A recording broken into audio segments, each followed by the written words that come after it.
Nos acompañe el doctor Raúl Ansaldúa a compartirnos sus ideas, sus saberes, su experiencia en torno al tema con el que intituló esta conferencia, que es dispositivo de intervención, de investigación, intervención, problemáticas y dilemas. Entonces, pues sean bienvenidos. Bienvenido, Raúl, esta es tu casa. Muchas gracias por aceptar nuestra invitación. Y bueno, pues le cedemos la palabra a nuestra directora, la doctora Marisol Vite Vargas, directora de la Unidad 131 de la Universidad Pedagógica Nacional. Muchas gracias. Buenos días a todas y a todos. La verdad es que sí, estamos muy contentos porque el día de hoy nos acompaña el doctor Raúl Ansaldúa Arce, quien no solamente es un académico a quien le tenemos el mayor de los respetos por la producción, por la trayectoria que tiene en el ámbito de la investigación, en el ámbito de la educación, un pilar fundamental de la Universidad Pedagógica a nivel nacional. Comentábamos hace un momento que justamente por esta característica, el doctor ha andado recorriendo prácticamente todo el país y me decía que todavía le falta un buen tramo por recorrer. Y bueno, el que esté ahora acá, para nosotros es muy satisfactorio, por ello le damos la más cordial de las bienvenidas, como siempre, doctor. Y además, lo puedo decir seguramente, nos une una gran amistad, hay un equipo de colegas que hemos estado trabajando, compartiendo con el doctor desde hace muchísimos años y pues es también nuestro maestro. Bienvenido. Y bueno, también le damos la bienvenida a la maestra Verónica Hernández, quien le acompaña en esta ocasión. Bienvenida a esta unidad. Y pues el desarrollar esta conferencia en el marco del programa de la Maestría en Innovación e Intervención para el Desarrollo Educativo plantea la especificidad del tema que abordará el doctor, pero sin duda para los estudiantes de la Maestría en Educación, Campo Práctica Educativa, que también, doctor, están por aquí, y del doctorado en Investigación e Intervención Educativa, pero además también están algunos profesores que están desarrollando actividad en el ámbito de educación continua en un diplomado sobre el Plan de Estudios de Educación Básica 2022. A todas y a todos les damos la más cordial de las bienvenidas y sin duda estoy plenamente segura de que recibirán en voz del doctor un conjunto de elementos de muchísima profundidad y que serán de gran utilidad en el proceso de investigación, intervención que cada una está desarrollando. Muchas gracias, bienvenidas y bienvenidos.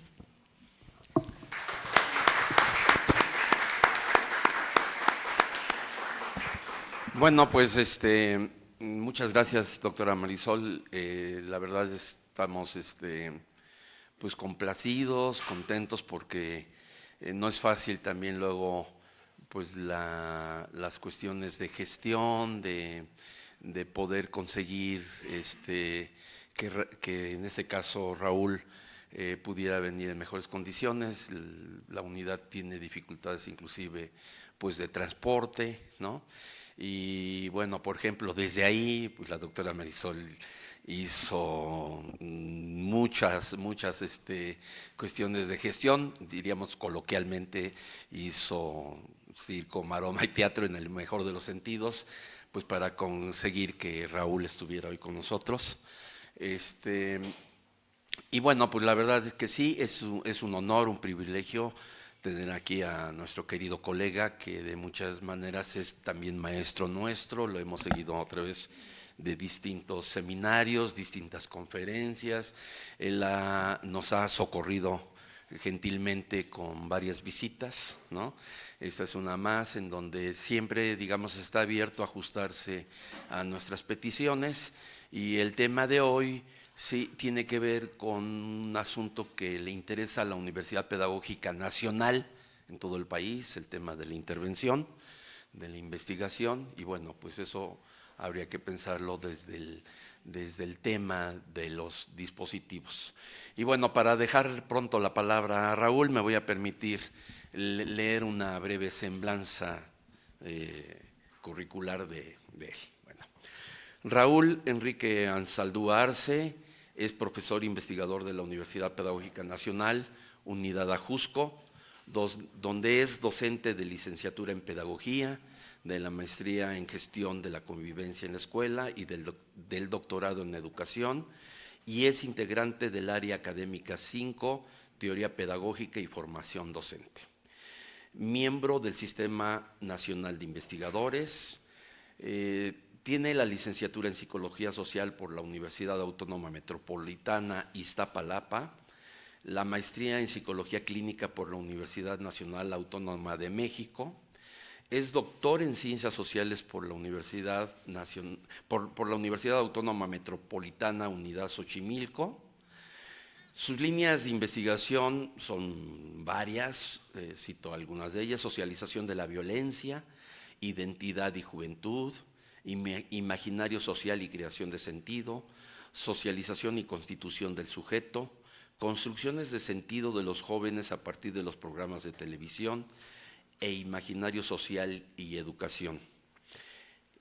Raúl es coordinador de la Red de Investigadores sobre Adolescencia y Juventud, coordinador del Seminario Interinstitucional Cultura, Educación e Imaginario Social. Es miembro de la Red de Investigadores sobre Convivencia, Disciplina y Violencia en las Escuelas. Es, por supuesto, miembro, fundador del COMIE, autor de los libros para muchos de nosotros básicos y emblemáticos en distintos cursos, en distintos seminarios, son base de nuestros estudios y de reflexiones.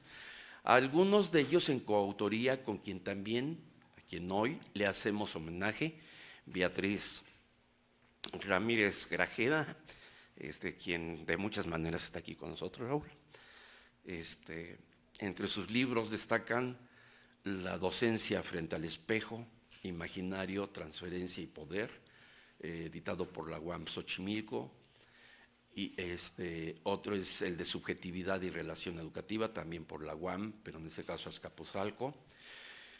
Es coordinador de los libros Entramados Sociales de la Violencia Escolar por la UPN, Imaginario Social, Creación de Sentido, también por la UPN, Formación y Tendencias Educativas por la UAM Azcapotzalco. También Raúl es coautor de diversos capítulos de libros editados en México y Argentina por la Universidad Nacional Autónoma de México, la Universidad Autónoma Metropolitana, la Universidad Autónoma de la Ciudad de México, la Universidad Autónoma de Zacatecas, la Universidad Autónoma del Estado de Morelos, por supuesto por la Universidad Pedagógica Nacional, por la Universidad de Guadalajara y por la Universidad Nacional de Córdoba. Y por supuesto es autor de múltiples artículos en distintas revistas indexadas, las cuales ustedes pueden consultar poniendo Raúl Ansaldúa o Ansaldúa Arce. Encontrarán una cantidad muy amplia de artículos sobre los temas fundamentalmente que versan en torno a sus líneas de investigación. Pues Raúl, seas bienvenido y esperamos de alguna manera corresponder a tu generosa participación acá con el diálogo. Perdón, nada más voy a decir dos cosas. Una, esta conferencia se está transmitiendo en este momento en vivo por el Facebook Live de la Universidad Pedagógica Nacional Hidalgo, donde sé que hay alumnos de Raúl, ¿no?, de la licenciatura en Pedagogía, de la maestría Convivencia en la Escuela, por el doctorado en Educación, que lo están escuchando. Los invitamos también al diálogo con su participación en el chat. También muchos estudiantes de distintos programas de nuestra unidad, de la unidad 131 Hidalgo, están atentos a esta conferencia en Huejutla, Tenango, Izmiquilpan, Tulancingo, Jacala, en las distintas unidades, perdón por no decir todas, y por supuesto aquí también en Pachuca. Y bueno, pues nuevamente también señalar que Raúl va a tener un espacio más o menos considerable, alrededor, habíamos platicado de 1 hora, donde va a compartirnos sus puntos de vista, sus ideas, sus saberes, y luego abriremos un espacio para el diálogo. Para nosotros es muy importante que dialogue Raúl con ustedes, ¿no? Que ustedes le hagan preguntas a partir de los que hoy nos plantea él. Y bueno, pues estamos abiertos al diálogo, tanto en términos presenciales aquí como en términos virtuales. Pues sean bienvenidos nuevamente. Raúl, bienvenido. Muchas gracias. Y bueno, con ustedes la conferencia Dispositivo de Investigación e Intervención, Problemáticas y Dilemas, con el doctor Raúl Anzaldúa.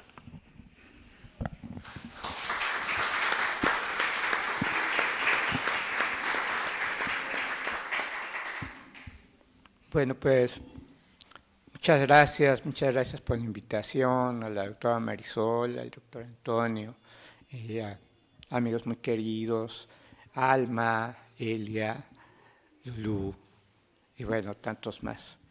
Pues muchísimas gracias, para mí es un gusto y también un honor estar aquí con ustedes. Y bueno, pues sin mayor preámbulo, quiero compartirles una serie de reflexiones acerca de cómo yo y Beatriz, trabajé muchos años con Betty, cómo concebimos la idea de la investigación y la vinculación con la intervención.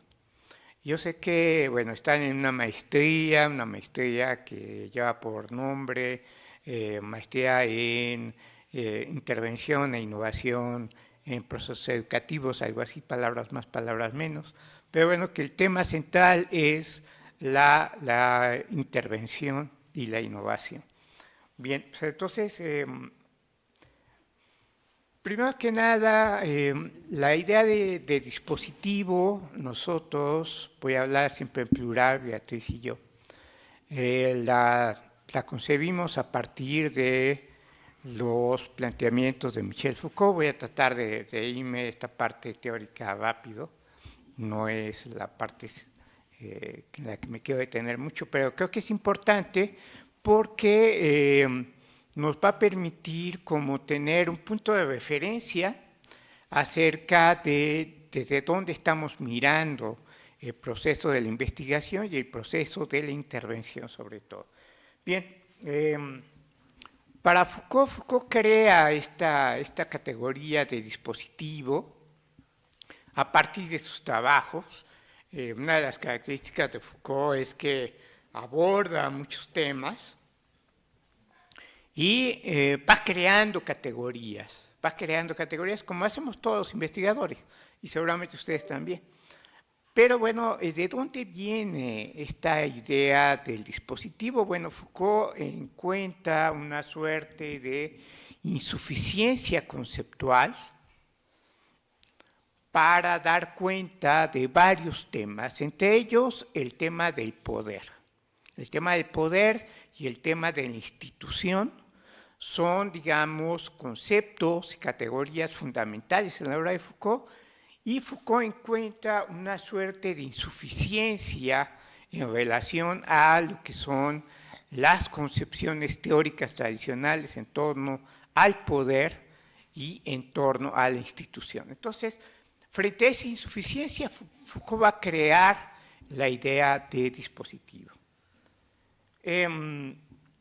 Hay tres concepciones de la noción de dispositivo, tres más o menos claras, ahorita la vamos a ver. Pero bueno, esta insuficiencia está en relación a las teorías tradicionales del poder, que son las que abarcan, vamos a decirlo así, el horizonte del pensamiento social occidental. Y entonces Foucault va a dialogar y va a debatir con estas posturas. Son básicamente tres posturas, que son la postura del poder como represión, y ahí va a estar debatiendo, entre otros, con un autor interesante de mediados y finales del siglo XX, que es Wilhelm Reich, un psicoanalista que después va a tratar de articular psicoanálisis y marxismo. Va también a debatir con otra postura acerca del poder, que tiene que ver con la vinculación del poder como guerra. Y ahí va a dialogar y a debatir con Thomas Hobbes y con Nietzsche.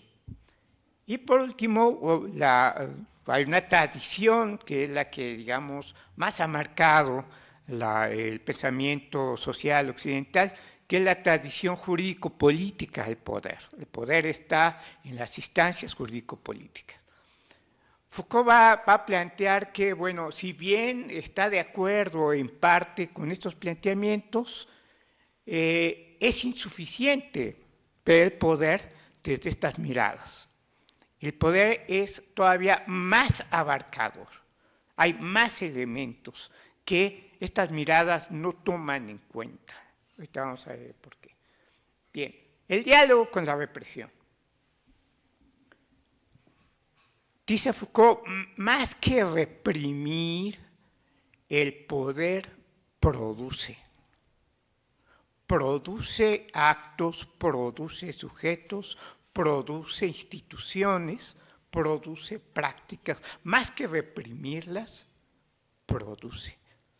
No está diciendo que no reprime, sí, pero su principal cualidad es que produce. Entonces, mirar el poder solo como represión es insuficiente. Se van dando cuenta de esta idea de la insuficiencia. Bien. En relación a la cuestión del poder como guerra, como enfrentamientos, dice Foucault, sí, es cierto, hay una serie de guerras, de enfrentamientos. El poder está siempre en un entramado de enfrentamientos, de luchas. Sin embargo, el poder no solo está ahí. El poder se ejerce no solo de manera bélica, vamos a decirlo así, y de enfrentamientos, digamos, directos. El poder se ejerce de muchas maneras, entre ellas de maneras sutiles. Sutiles como cuáles, como la seducción, como la manipulación, como la sugestión, serían otras formas de poder. Sin embargo, el poder a través de los enfrentamientos, que ha sido la teoría de Thomas Hobbes, ustedes recuerdan, Hobbes planteaba que el hombre es el lobo del hombre, y para evitar la guerra encarnizada entre todos los seres humanos, había que instaurar un poder al cual míticamente Hobbes le denomina el Leviatán, el Estado. El Estado es, digamos, el lugar donde se va a depositar el poder jurídico, político y de las armas para controlar que no hay una guerra entre todos y hay un enfrentamiento y un acabamiento entre todos los seres humanos. Esa es una mirada de poder. Foucault dice, bueno, ok, sí, está el Leviatán, están los enfrentamientos, pero el poder no queda solo ahí, es insuficiente esta mirada. Foucault va a retomar de manera muy particular los planteamientos de Nietzsche. Nietzsche plantea una idea muy interesante, que es la idea de la voluntad de poder. De alguna manera Nietzsche está retomando a Schopenhauer, y en la voluntad de poder dice, bueno, una de las características del ser humano es que tiene una voluntad de poder, una voluntad de hacer cosas, y ese hacer cosas a veces lo lleva al enfrentamiento con los demás sujetos, pero rescata Nietzsche esta potencia, la potencia del poder. Foucault está de acuerdo con Nietzsche, pero de nuevo dice, no es suficiente, no es suficiente. Otro autor interesante, Karl von Clausewitz, va a plantear una idea, déjenme bajar acá para que no me interrumpan, una idea que Foucault va a retomar, pero cambiándola. Dice Clausewitz, la guerra es la continuación de la política por otros medios. Esta idea es interesante, ¿por qué? Porque dice, bueno, la política es guerra, es enfrentamiento, pero por otros medios. La fórmula la va a invertir Foucault. La política es la continuación de la guerra por otros medios. Y con eso marca la insuficiencia de Clausewitz. ¿Sí? La política es la guerra seguida, continuada por otros medios. Entonces, en este debate con estos autores, con estas teorías, Foucault va a ir estableciendo una concepción de poder. El poder dice, ok, sí, son enfrentamientos, hay lucha, hay guerra, todo poder genera resistencia necesariamente, pero el poder está, dice Foucault, no solo en las instancias jurídico-políticas, sino, como puede ser el Leviatán, sino está en todas las relaciones sociales. Entonces, inaugura Foucault con esto una concepción de poder que podríamos denominar como microfísica. Se lleva a cabo en todas las relaciones sociales, en las relaciones de pareja, en la relación maestro-alumno, en la relación médico-paciente, en la relación madre-hijo, padre-hijo, en todas las relaciones sociales. Y va más allá de los enfrentamientos, la guerra y el dominio, y va hacia una concepción que él denomina como el poder como gobierno, pero no gobierno en términos del Estado, no, porque dice, está en el orden de las relaciones, incluso en las relaciones interpersonales. Entonces, es el gobierno, en un sentido amplio, de querer gobernar al otro, de querer dirigir sus acciones. Y el poder es eso, es esa intención y esa estrategia para tratar de que el otro haga lo que yo quiero, aunque el otro se resista. Eso es el poder. Si estamos en estas concepciones, aparece de nuevo una dificultad que para Foucault de nuevo va a ser el tema de una insuficiencia teórico-conceptual. Porque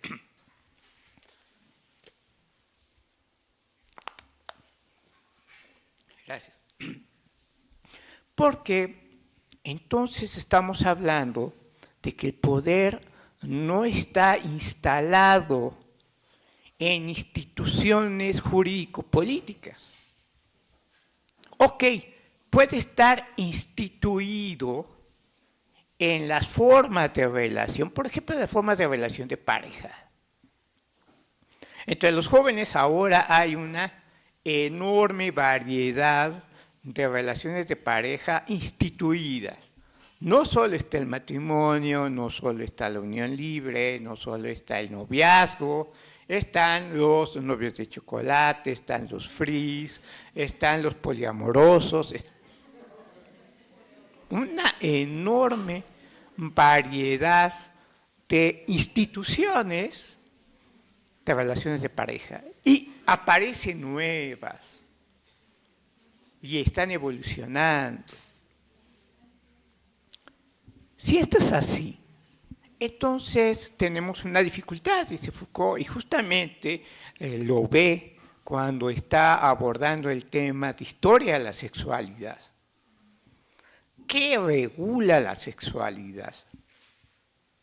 Ok, está la institución religiosa, está la institución del Estado, pero hay otras instituciones que no son los establecimientos, que no son las normas, las reglas jurídico-políticas, sino que a veces son una serie de acuerdos tácitos, como por ejemplo la institución del FRI. ¿Sí? Yo me encuentro con alguien en un antro, me gusta, nos gustamos, acordamos y nos vamos y tenemos relaciones. ¿Y cómo te llamas? Ah, pues llámame fulanita, y pues a mí llámame fulanito. Pero efectivamente no son ni fulanita ni fulanito. y lo que menos importa es saber cómo se llama. ¿Sí? Está instituido. Pero entonces, ¿cómo llamamos a eso? ¿Qué regula un FRI? Porque el FRI está regulado. Una de las reglas que están ahí en el FRI es que no hay vínculo, no hay compromiso. Sabemos que llámame así es, no me llamo así, pero llámame así. ¿Sí? ¿Qué es esto?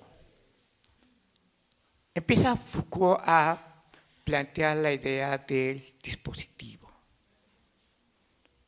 que no son nada más, en términos tradicionales, las instituciones reguladas jurídico-políticamente, que están instauradas y que se llevan a cabo por prácticas, por discursos, por funciones en establecimientos, es insuficiente, dice Foucault. No es suficiente para explicar qué pasa con la sexualidad. Entonces construye esta categoría de dispositivo y habla del dispositivo de la sexualidad, que de nuevo son dispositivos que van cambiando a lo largo de la historia. Justo lo que trata de hacer Foucault en estos 3 volúmenes que primero aparecen y un cuarto que se acaba de publicar, va a tratar de dar cuenta de muchas facetas, de muchas aristas de la historia de la sexualidad, donde el dispositivo, o más bien tendríamos que decir, los dispositivos van cambiando. Van cambiando de acuerdo a las condiciones, pero también van cambiando de acuerdo a la mirada. ¿Sí? Es como un calidoscopio. Si lo muevo aquí, veo esto. Si lo muevo acá, veo otra cosa. Y hay un montón de vidrios, de colores, de espejos, que van cambiando. ¿Qué es eso? Es el dispositivo. ¿Cómo miro? ¿Qué miro? ¿Para qué lo miro así? Ahí empiezan a perfilarse una serie de concepciones que van a ser importantes para nosotros para tratar de dar cuenta de que vamos a entender por investigación, que vamos a entender por intervención. Les decía, hay 3, digamos, como 3 acepciones que aparecen en la obra de Foucault vinculadas con el tema del dispositivo. Una primera, que es como la más tradicional, la más conocida, es la idea de un conjunto heterogéneo de instituciones, prácticas, discursos, concepciones, organizaciones arquitectónicas, un conjunto de cosas heterogéneas que están articuladas. La segunda concepción tiene que ver con la articulación y la relación de todos estos elementos heterogéneos. Y una tercera tiene que ver con la articulación de todos estos elementos heterogéneos, pero para algo.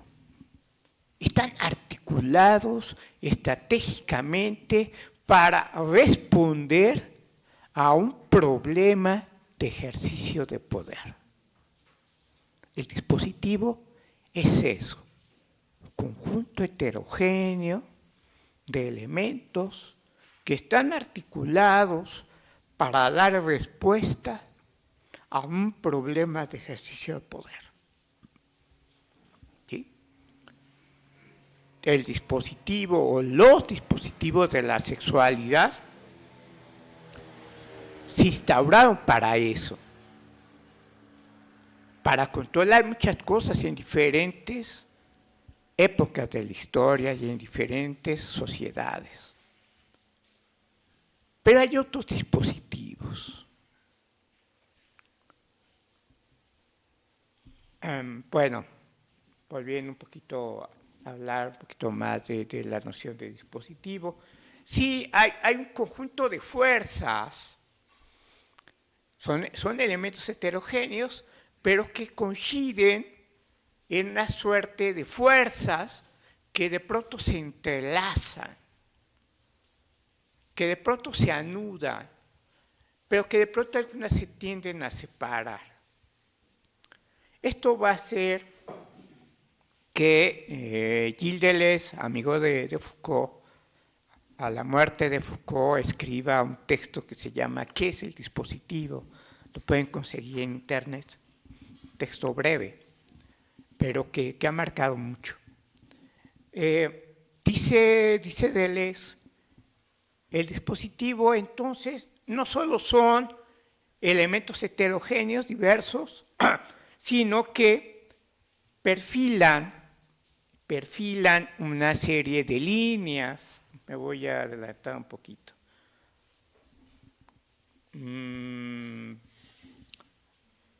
A ver. Algo pasó acá. Acá está, perdón. Deleuze construye una metáfora para hablar del dispositivo que es la metáfora de la madeja. Todos estos elementos heterogéneos, prácticas, discursos y demás, generan líneas de fuerza que están enmadejadas. Están relacionadas, pero no de una manera clara, sistemática, coherente, no. Es una suerte de madeja. ¿Sí? Donde las líneas se pueden trenzar, se pueden anudar, se pueden separar. Dentro de esta madeja hay tres líneas fundamentales que Deleuze destaca, siguiendo a Foucault, que son la línea del poder, la línea del saber y la línea de la subjetivación. Son tres líneas importantes en todo dispositivo. Ustedes van a investigar dispositivos. ¿Sí? Ahorita tenemos la cuestión de la nueva escuela mexicana y está montando un dispositivo. Hay una serie de disposiciones jurídico-políticas, hay planes de estudio, hay libros de texto, están las instancias de gobierno de la educación, la Secretaría de Educación, las subsecretarías, las direcciones, etcétera, etcétera. Están las instancias de formación, como la Universidad Pedagógica, las normales, y este nuevo dispositivo de la nueva escuela mexicana va a impactar a todos esos elementos en tres líneas fundamentales. Las líneas de poder, ¿sí? Es decir, todos los discursos, prácticas que tienden a gobernar y dirigir las acciones de los maestros para que sigan el nuevo currículum y utilicen los nuevos libros de texto y sigan las lógicas pedagógicas del nuevo proyecto educativo, que está a su vez compuesto por una serie de elementos que son elementos de saber, forma de decir y de ver ahora la educación. Ahora la educación va a ser por proyectos. ¿Qué es eso? No va a ser por asignaturas. ¿Por qué? Y entonces se van a perder las asignaturas. Una nueva forma de qué. El saber qué hace. Organiza la percepción. Y organizar la percepción es organizar las prácticas. Y por supuesto los discursos. ¿Sí? Entonces, ustedes seguramente sus investigaciones van a abordar elementos de un dispositivo mayor. Por eso, para Foucault era insuficiente hablar de institución. Ok, puedo tener mis objetos de estudio, en la forma en que los maestros imparten clase en una escuela, pero la escuela en sí misma es insuficiente para entender lo que pasa en ella. Lo tengo que ver en perspectiva más amplia. Por eso habla del dispositivo. ¿Sí? Ya va quedando un poquito más claro. Que este dispositivo, en la primera mirada de Deleuze, dice, es una madeja. Los elementos no están claramente establecidos, claramente vinculados, lo vimos, hay enfrentamientos. Quién quiere usar el libro de texto, quién no lo quiere usar, quién critica la perspectiva de proyectos, quién se quiere quedar con competencias, quién no tiene peregrina idea de qué va a hacer. Sí. Entonces, no está claramente unido, ¿no? Para nada. Por supuesto que no. Es una madeja, dice Deleuze. Y claro, los sujetos están entrelazados ahí, atrapados en la madeja, atravesados por las líneas. Los sujetos es el otro elemento central del que habla Deleuze, la subjetivación. Deleuze está siguiendo a Foucault. ¿Qué es la subjetivación? Es como cada sujeto, cada uno de nosotros, trata de entender eso que se transmite como saber, como formas de percepción, formas de organizar la percepción, pero también trata de entender y de llevar a cabo actos, comportamientos en relación a las tendencias de ejercicio de poder que tratan de dirigir, en el caso de los maestros, su práctica educativa. No, ahora tienes que trabajar en proyectos, olvídate de que la biología y de que... No, haga un proyecto y ahí trata de enlazar las cosas. ¿Cómo demonios? Inténtalo. Oh, es que viene el programa sintético. ¿Qué hago con esto? No, pues que tienes que hacer tu programa analítico. ¿Qué es eso? Son las dificultades. Cambiar la percepción. Es que yo estaba acostumbrado a que la CEP me decía, me mandaba el programa, me mandaba los libros de texto y yo seguía la receta y se acabó. Ahora no. Ahora no. Y me están obligando, de muchas maneras, a que yo actúe de esta forma. ¿Sí? La subjetivación es, ¿cómo tomo esto?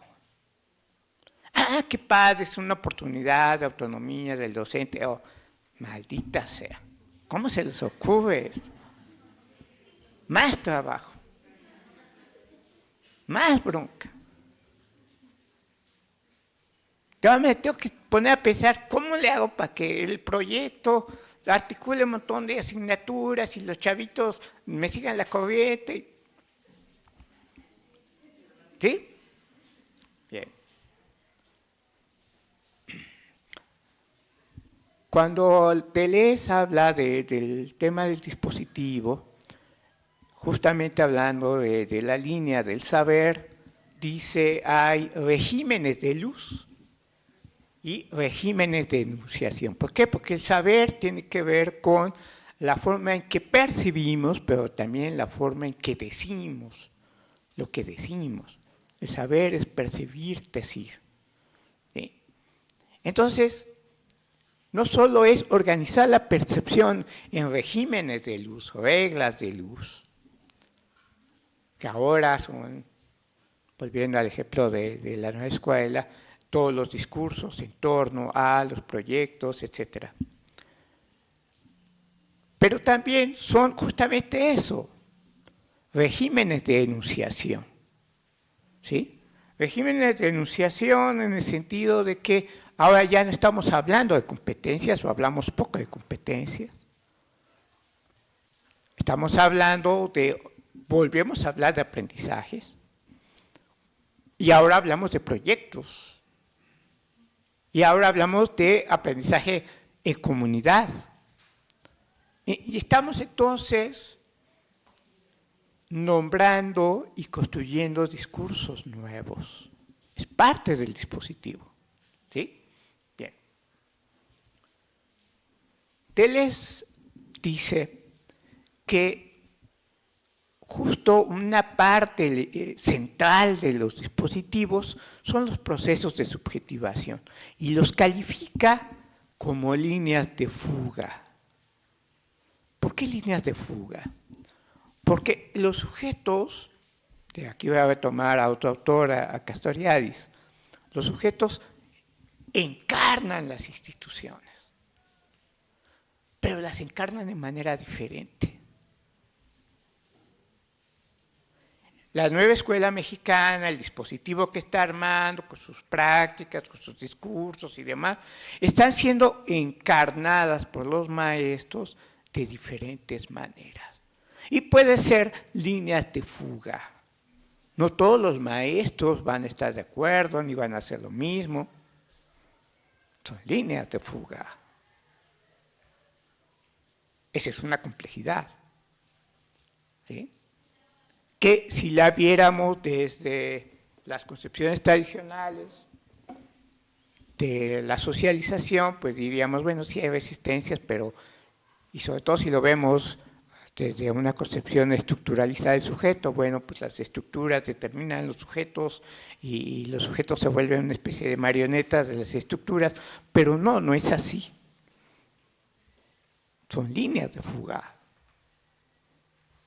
Sí, hay tendencias para regular las prácticas, claro, por supuesto, son dispositivos de gestión de poder, pero hay resistencias y hay líneas de fuga. ¿Sí? Eso lo está contemplando Foucault y Deleuze dentro de esta noción de dispositivo.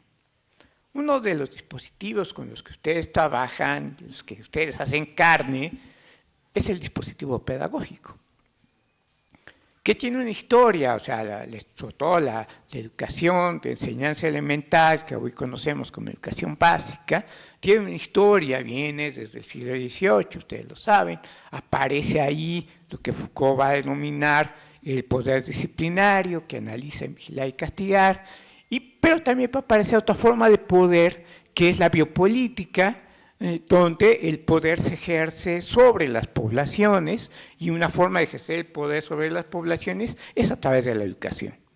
¿Sí? Entonces, eso que aparece en el siglo XVIII se concreta en el siglo XIX con la aparición de un dispositivo que podemos denominar como dispositivo pedagógico de enseñanza elemental, donde aparecen las escuelas,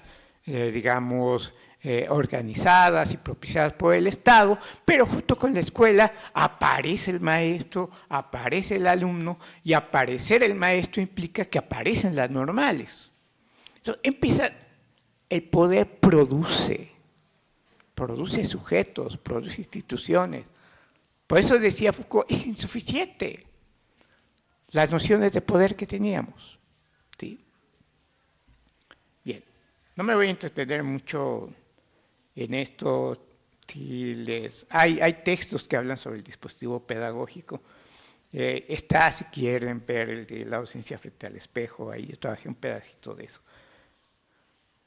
Pero bueno, estábamos con Deleuze, dice, es una madeja el dispositivo. Pero también dice Deleuze, siguiendo a Foucault, podemos construir dispositivos máquina. ¿Cómo? ¿Qué es eso? ¿Sí? Máquinas que hagan ver, hagan decir las líneas que componen el dispositivo. ¿Qué van a hacer ustedes en sus proyectos de investigación e intervención? Van a construir dispositivos máquina para hacer hablar los dispositivos de formación social. Máquinas para desmadejar. Eso es lo que van a construir. ¿Cómo se va a construir? De manera teórico-metodológica. Ahorita vamos a ver eso. ¿Qué es lo primero que hace la máquina, el dispositivo máquina? Va a tratar de develar las líneas, de develar esos conjuntos heterogéneos que están ahí y las líneas que los unen. En términos de intervención, ¿qué es lo primero que tienen que hacer? Un diagnóstico.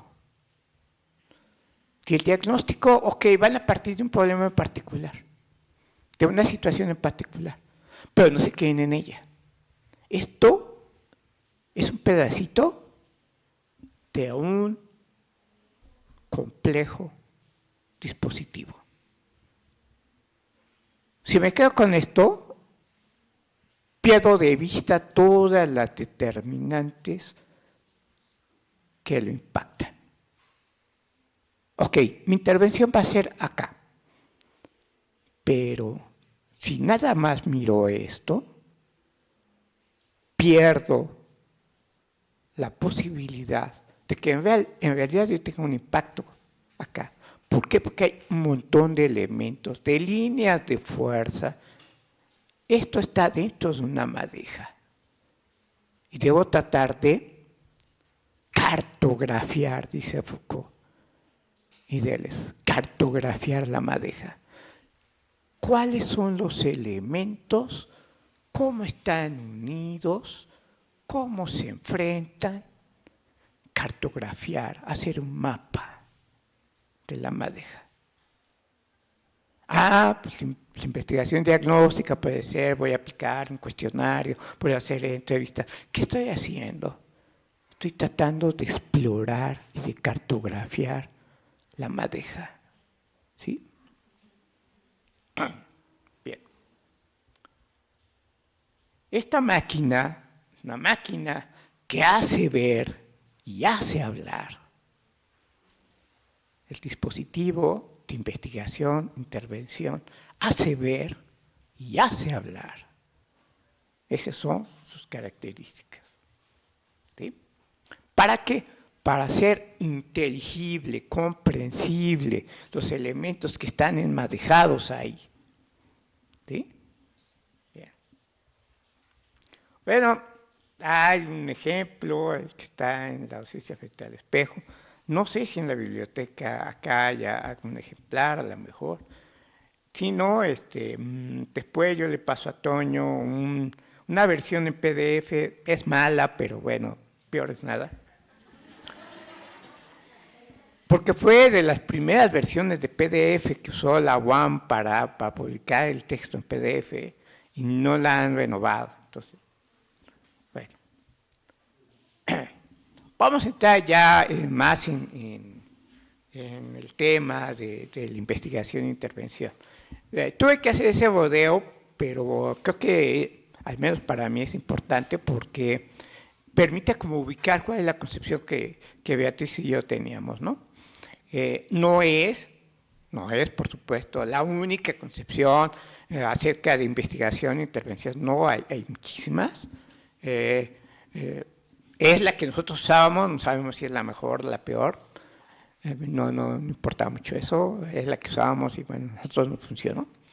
Entonces, pero ¿qué es esto? Nosotros siempre planteamos la idea de la investigación como la necesidad de construir un dispositivo teórico-metodológico. ¿Sí? Justamente, y hablamos de dispositivo en esta doble acepción que viene de Foucault y de Deleuze, hay dispositivos, formaciones sociales, madejas. Las problemáticas que queremos indagar están inmersas en madejas, y hay dispositivos máquinas, que es lo que tenemos que armar para desmadejar. ¿Sí? Bajo esa lógica nosotros planteábamos siempre la cuestión de la investigación y la intervención. ¿Qué es lo primero que pasa en toda investigación social? Bueno, pues partimos de las apariencias, de lo que vemos, a sabiendas de que las apariencias no es lo real. A ver, aquí ustedes me pueden ayudar. ¿Por qué lado aparece el sol aquí? ¿De qué lado? De acá. Entonces, ahí está el oriente. Y entonces observamos, los que vienen temprano en la mañana, que el sol sale por acá y seguramente va a ser este recorrido al poniente, y entonces si yo me coloco, puedo decir, el norte quedaría para acá y el sur para acá. ¿Sí? No me equivoco. Coloco mi mano derecha al oriente, la izquierda al poniente, enfrente tengo el norte y atrás tengo el sur. Y eso lo observo aquí en Pachuca, y lo puedo observar en la Ciudad de México, y en Jalapa, y en Puebla, y en China, y en Rusia, y en Europa. Y es clarísimo, lo veo todos los días, el sol aparece por acá y se oculta por acá. Entonces, el sol está dando vueltas alrededor de la Tierra. Lo veo todos los días, en todas partes. Conocimiento aparente. Hoy sé que no es real. A Copérnico y a Galileo les costó enfrentar la Santa Inquisición por eso. ¿Por qué? Pues porque para la religión, para la Iglesia Católica, el hombre tenía que vivir en un planeta que tuviera un privilegio, porque aquí está el ser humano hecho a imagen y semejanza de Dios. No es una cosita que está ahí girando alrededor del sol, no, el sol está girando alrededor de la Tierra. Está en todos estos prejuicios ideológicos. Y la apariencia me lo dice. Yo lo puedo comprobar todas las veces. Pero entonces, ¿qué pasa? Toda investigación parte de las apariencias, a sabiendas de que lo vemos, de que lo que vemos como aparente no es.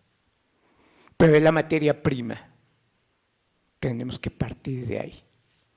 Hay varias posturas epistemológicas, yo obviamente me estoy sentando en una postura que tiene, digamos, aunque una vinculación importante con Bachelard, porque Bachelard plantea que, bueno, las apariencias sirven como materia prima para la reflexión teórica que va a permitir una ruptura entre lo que percibo como apariencia y lo que es real.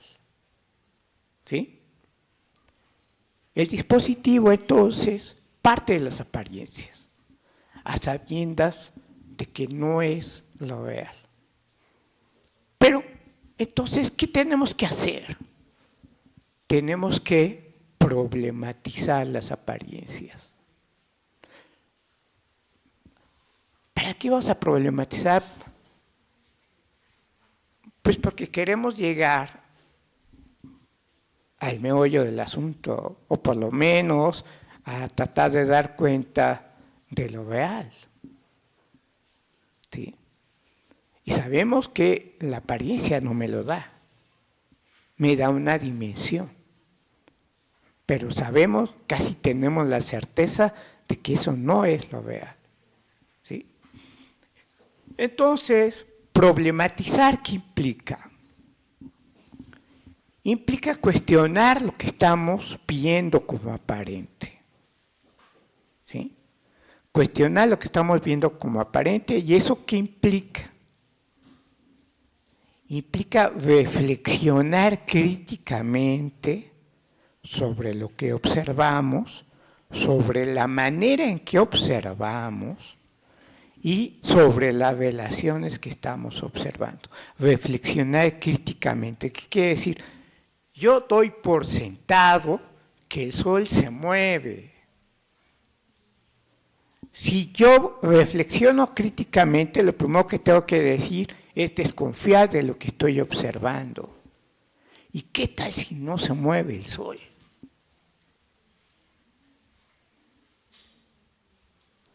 Y eso, si no se mueve el sol, entonces, ¿cómo explico que yo veo que se está moviendo? Hay quien se mueve. Si no es el sol, entonces ¿quién es? La Tierra. ¿Pero cómo? Yo siento que se mueva. Bueno, anoche sí sentí. Pero ahorita está moviendo y yo no siento que se mueva. ¿Qué pasa? ¿Qué tipo de movimiento es ese que no siento y que se da? Porque lo que sí veo es que aparentemente el sol se está moviendo. No, lo que pasa es que la Tierra se está moviendo. Y el movimiento aparente del sol es eso, movimiento aparente. Pero, ¿qué movimiento es este? Ahora ya sabemos, ya pasamos por la primaria y que ahora va a ser por proyectos. Es el movimiento de rotación de la Tierra. Pero tiene otros movimientos, tiene movimiento de traslación, que tiene otros aquí, Verónica me dirá después cuáles. ¿Sí? Pero ¿cómo se llegó a eso? Obviamente a partir de una serie de concepciones teóricas, de experimentaciones, pero también de poner en tela de juicio lo aparente. ¿Sí? Entonces ustedes dicen, otro ejemplo.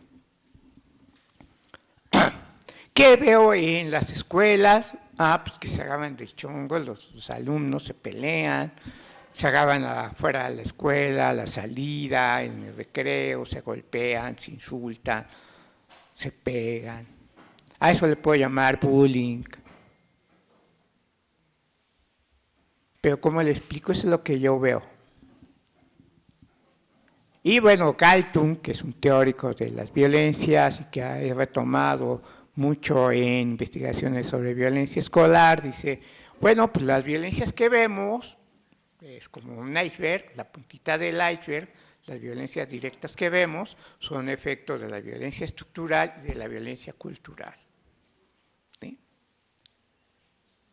Pero ¿cómo lo veo? Pues yo lo que veo es que fulanito le tiró la torta a perenganito y el otro se enojó y le dio un zape y entonces se arma el relajo.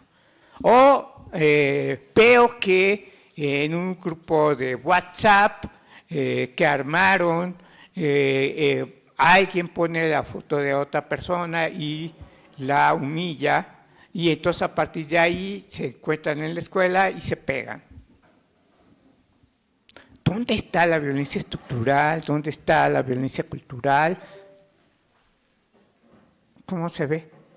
Yo lo que veo son zapes y lo que veo son humillaciones. ¿De dónde viene eso? Pues lo que pasa es que la violencia estructural, entre otras cosas, ¿qué genera? Todos somos diferentes, pero la violencia estructural implica generar desigualdades. No somos diferentes nada más, somos desiguales. ¿Y desiguales qué quiere decir? Jerárquicamente diferentes. Y la desigualdad que provoca discriminaciones. ¿Y las discriminaciones en qué se basan? En prejuicios. ¿Y qué provocan? Formas directas de violencia. ¿Que se transmiten a partir de qué? De la violencia cultural. Sí, yo veo los apes y veo las humillaciones en WhatsApp, pero lo que está atrás es todo eso. Desigualdades, discriminaciones. Desigualdades en relación con qué? En que hay jerarquías y discriminaciones. Hay modelos de belleza y los que se salen del modelo son cuestionados. Hay modelos de clase social. Hay modelos de formas de vestir. Hay modelos idealizados de color de la piel. Hay discriminaciones que se manifiestan de múltiples maneras. y que aterrizan en la escuela, en los apes que yo veo, en las humillaciones a través de las redes sociales. ¿Sí? ¿Vieron? De lo aparente, tuve que cambiar de lugar. Paradójicamente y curiosamente, Galtung, que es el que crea esta idea del triangulito, dice, la violencia, todas las violencias tienen que ver con conflictos. Todas las violencias tienen que ver con conflictos. Y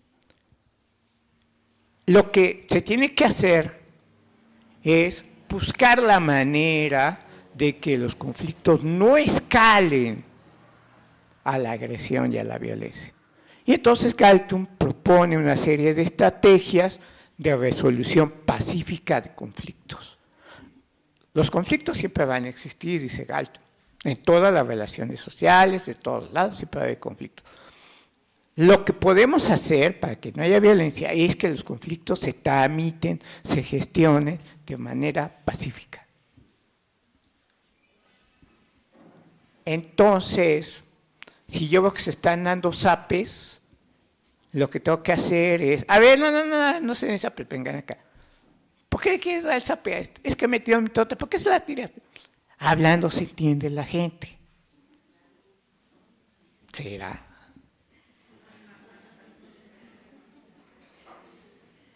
Si yo tengo, los chavitos tienen a su novia y se intercalan fotos y videos, seductoras, pero de pronto las rompen y el chavo muy mala onda, de manera cruel, empieza a difundir las fotos y los videos de su pareja. Sexting. Es brutal. Es un atentado contra el sujeto, contra la dignidad del sujeto, contra su identidad, es arrancarle el rostro. A ver, vengan. Vamos a resolver el conflicto. ¿Será? Hay una serie en Netflix, véanla, Clickbait, acerca de la violencia en las redes sociales. Clickbait.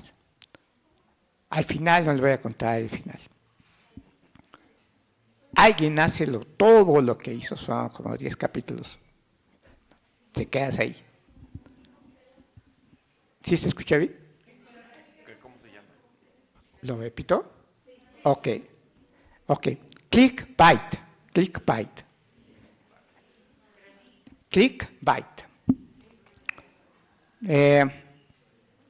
Al final, la persona que hace todo eso, lo hace porque sí, porque puede, porque quiere, porque estaba aburrida. No tenía conflicto con el protagonista. Además, se llevaba bien con él. Entonces, ¿hablando se entiende la gente? No. Hay un dispositivo que hace que nosotros nos miremos como cosas, no como personas. ¿Qué es la violencia? Retomando a Foucault. El poder se ejerce entre sujetos libres, por eso hay resistencia. Dice Beatriz, la violencia es el desconocimiento del otro. Siguiendo a Foucault. La violencia es el desconocimiento del otro como que, como persona. Es una cosa, es un objeto de uso, de abuso y de destrucción. Entonces, no se trata de hablando se entiende la gente. Si Galtung se hubiera tomado en serio a sí mismo, no hubiera llegado a eso. Se quedan las apariencias. ¿Se dan cuenta? Bueno, pues vamos a los dispositivos teórico-metodológicos. La construcción del objeto, que el objeto de investigación, de intervención, no es el objeto aparente. ¿Sí? No son los apes entre los alumnos. es la violencia entre los alumnos. ¿Pero qué entiendo por violencia? De acuerdo a cómo yo defina violencia, va a ser lo que yo puedo hacer con la violencia y lo que quiero hacer con la violencia. ¿Por qué Galtung define violencia como un problema de conflictos? Pues porque por la parte de los conflictos sí es más fácil intervenir. De hecho, todos los programas de educación para la paz, de resolución de conflictos, pasa por ahí. Son programas de convivencia para atender los problemas de violencia escolar. Son programas de convivencia. Pero nos quedamos en un nivel, claro, sí, toda violencia implica conflicto, pero hay mucho más allá. Si nos quedamos nada más con eso, ya perdimos. Porque si tienen,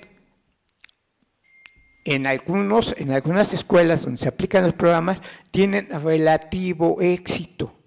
Pues sí, porque están atendiendo un pedacito, pero no están atendiendo a la madeja. Ni siquiera la están contemplando, a pesar de que están leyendo a Galtung, y Galtung les dijo que está la violencia estructural, la violencia cultural. Sí, pero de pronto Galtung dice, son conflictos. Es más complejo que eso. ¿Sí? Bien. En la construcción tenemos que no solo definir, y en esta definición, déjenme ver cómo voy de tiempo. Ok. En esta definición voy a tener que poner en juego una parte que es muy importante. No es que ya yo desde la teoría estoy construyendo aquí el objeto y ya aquí está ya construido, y ya nada más lo que tengo que hacer es operar con una serie de estrategias metodológicas para recabar información y comprobar ya bien lo que yo haya construido teóricamente sí es. No. Yo construyo el objeto, así como parto de las apariencias de lo que yo observe. Parte de las apariencias son las formas en que estoy viendo el objeto. Y esas formas a veces son teóricas. ¿Sí? Pero no quiere decir que eso me permita conocer el fenómeno. Ejemplo. Ok, yo les acabo de decir la concepción de violencia de Foucault, y es una concepción que está vinculada con el tema del poder. Pero Foucault nunca escribió sobre violencia escolar, nunca escribió sobre ciberviolencia, nunca escribió sobre feminicidios, nunca escribió sobre violencia de género. Entonces, ¿qué tengo que hacer? Ok, parto de la noción de Foucault de violencia, pero la tengo que aterrizar al fenómeno que yo estoy investigando. Y ahí, al confrontarla, seguramente voy a tener que cambiar cosas. ¿Por qué? Porque como el mismo Foucault lo dijo, esa teoría, para mí, para lo que estudio, va a ser insuficiente. Insuficiente. Y voy a tener que crear categorías nuevas. La construcción del objeto no es, ya empecé, investigué mi estado de conocimiento, ya tengo una teoría, ya la aplico. No. La pongo a dialogar. Y en el diálogo voy a estar cambiando. Y voy a estar construyendo el objeto a lo largo de toda la investigación. No es, aquí está mi proyecto, aquí está mi objeto, está bien bonito, está padrísimo, y ya. No. El proyecto es una primera aproximación. Muy seguramente, y sería lo deseable, lo que construya yo al final va a ser diferente a lo que construí yo al principio. ¿Por qué? Porque ¿qué quiere decir? Que sí encontré algo. encontré algo diferente. ¿Sí? Bien. ¿Hasta aquí vamos bien? ¿Qué hacemos nosotros, Beatriz y yo? Bueno, trabajamos de una manera particular con dispositivos, sobre todo de grupos de reflexión, a los que le llamábamos pomposamente grupos de formación psicoanalíticamente orientados. Ese nombre no se lo puse yo, se lo puso mi maestra, la doctora Berta Blum, y justo para discriminar este modelo, esta forma de trabajo grupal, discriminarla de otras.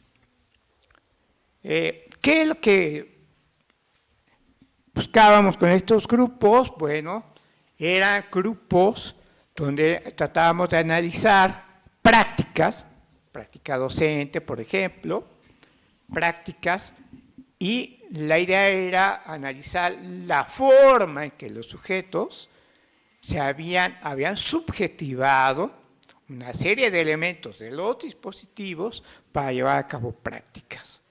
¿Sí? Hay un recorte en los grupos de formación. El recorte es la situación. Nosotros trabajábamos analizando situaciones. ¿Cuáles situaciones? Ahorita lo vamos a ver, retomamos la idea de Michel Balint, psicoanalista húngaro, que es la idea de análisis de las situaciones de difícil manejo.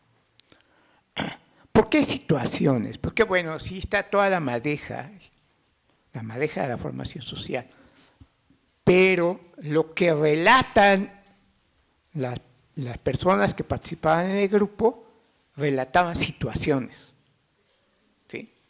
La situación, por ejemplo, de la evaluación, la situación de elaborar el programa analítico, la situación de qué hacer con los libros de texto, la situación de la violencia escolar, la situación. La situación servía como una suerte de analizador. Ponía en la escena del grupo una serie de problemas, donde sabíamos que estaban enmadejados muchos elementos del dispositivo. El grupo, la estrategia grupal, servía para desmadejar, primero para cartografiar y después desmadejar las líneas.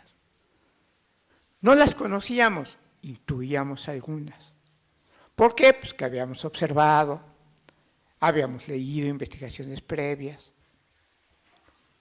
Nosotros no hacíamos, digamos, el ejercicio más fenomenológico que hacen los etnógrafos, de llegar, dicen de alguna manera, castos y vírgenes al campo, y no, yo pongo entre paréntesis todas mis prenociones, mis preconcepciones para que yo vea el campo. Está bien. Pero nosotros dudamos que se pueda hacer eso. Por más que ponga yo entre paréntesis, yo tengo previamente una serie de preconceptos, de teorías, de prejuicios, y nosotros actuamos más como hacía Devereux. Devereux lo que hacía es, mejor en vez de hacer como que no veo, mejor lo veo. Lo pongo enfrente. Aquí están mis teorías, aquí están mis prejuicios, lo que yo pienso que sucede en el fenómeno. Yo sé que es aparente, pero lo que yo pienso lo pongo acá, enfrente. ¿Para qué? Diría Bachelard, para hacer una vigilancia epistemológica de lo que tengo como noción, prejuicio. ¿Sí? Entonces, nosotros por esta idea previa teníamos ideas de lo que pasaba, pero la vigilancia epistemológica implica yo me mantengo abierto a la escucha de lo que sucede con las personas. no oigo a través de mis prejuicios. ¿Sí? Bueno, voy a apurar para que podamos platicar. Bueno, esta estrategia de grupal viene de otras estrategias.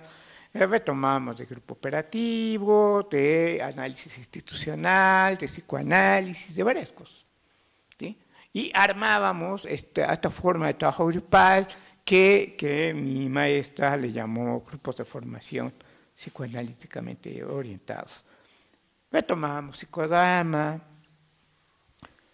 Una de las cosas que retomábamos es los planteamientos de Michel Balint. Balint trabajaba con médicos y analizaba la relación médico-paciente, y la analizaba a partir de qué, de los relatos de los médicos acerca de situaciones de difícil manejo. Yo sé que una persona tiene una enfermedad terminal, como se lo dijo. ¿Qué me mueve a mí? ¿Cómo se lo dijo? Una situación de difícil manejo. Igual, los maestros, nosotros retomamos esta idea de Balint, pero para analizar la relación maestro-alumno. Y a partir de situaciones de difícil manejo, que era lo que relataban los maestros en el grupo. No solo lo relataban, sino usábamos técnicas, usábamos diversas técnicas que servían como analizadores. ¿Como qué técnicas?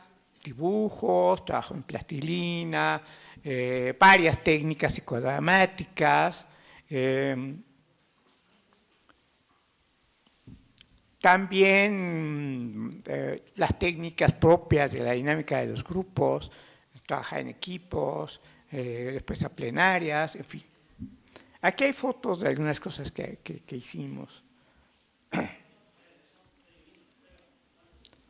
Una de las técnicas más potentes, pero también más delicadas, son las del psicodrama. Son potentísimas, pero muy delicadas. O sea, ¿por qué? Porque convocan un montón de fenómenos que tenemos que elaborar y ayudar al grupo a elaborar. Porque de lo contrario, podemos quebrar al grupo. Una de las cosas que, bueno, en el caso de Beatriz, trabajábamos sobre consumos culturales, pero al trabajar psicodramáticamente lo que aparecía una y otra vez era el tema de la violencia. Y eso nos llevó a meternos a investigar sobre el tema de violencias escolares. Bueno. Técnicas, les digo, los dibujos, elaboración de máscaras, las dramatizaciones, son el tipo de técnicas que nosotros usábamos para cartografiar, develar la madeja, y en la medida en que esto aparecía y era claro para el grupo, se intervenía. ¿Por qué? Porque ellos dejaban de mirarse de la forma en que se miraban antes.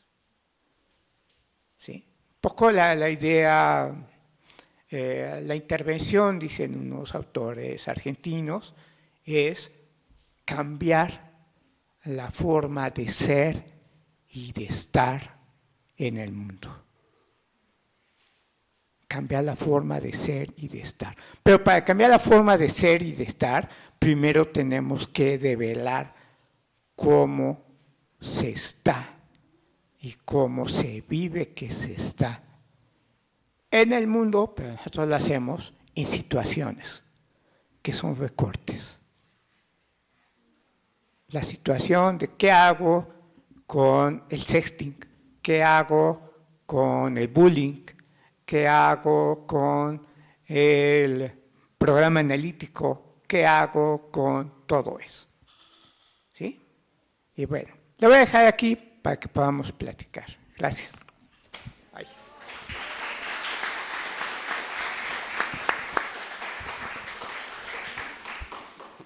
Bueno, pues muchísimas gracias, Raúl. Sin duda, bueno, todo lo que nos compartes, pero en particular desde el abordaje teórico que hace sobre la insuficiencia de las nociones de poder y de institución es lo que nos permite comprender cómo es que de ahí deviene la construcción de la noción de dispositivo que formula Foucault y que luego Gilles Deleuze, entre otros, bueno, también Agamben, pero Deleuze me parece que de manera muy lúcida nos ayuda a entenderla en esta idea de la metáfora de la madeja. Bueno, él dice, veámoslo, pensémoslo como una madeja constituida por distintas líneas, ¿no? Y bueno, la comprensión a mí hoy me aclara más con lo que nos compartes, sobre todo inicialmente, y lo demás, bueno, porque lo hemos venido leyendo, te hemos venido escuchando, ¿no? Y bueno, son materiales de estudio que se han trabajado en particular en la maestría en Intervención e Innovación para el Desarrollo Educativo, y que también son materia de trabajos, la cuestión del dispositivo en la maestría en Educación Campo Práctica Educativa, en el doctorado en Investigación e Intervención Educativa, e Intervención Educativa, ¿no? Y bueno, pues seguramente son cuestiones que no solamente permiten comprender, sino también nos hacen pensar y preguntarnos cosas. Y bueno, si convenimos, podemos entonces abrirlo ya no solamente a la escucha, sino al diálogo que tengan a bien hacer ustedes.